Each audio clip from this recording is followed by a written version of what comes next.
तो गाइस देख सकते हैं यहाँ पे इस गाय के बच्चा फंसा हुआ है बेचारा, देख सकते हैं। हम लोग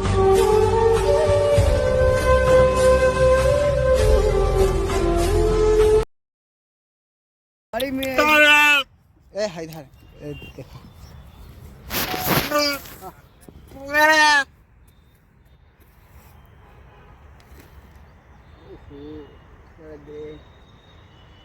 वीडियो बनाए थे,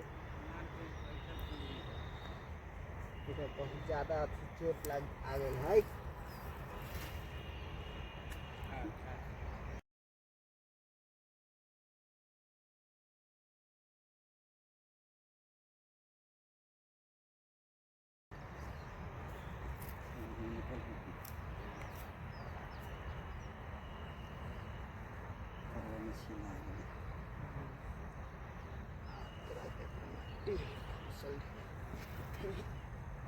करवा रहे थे।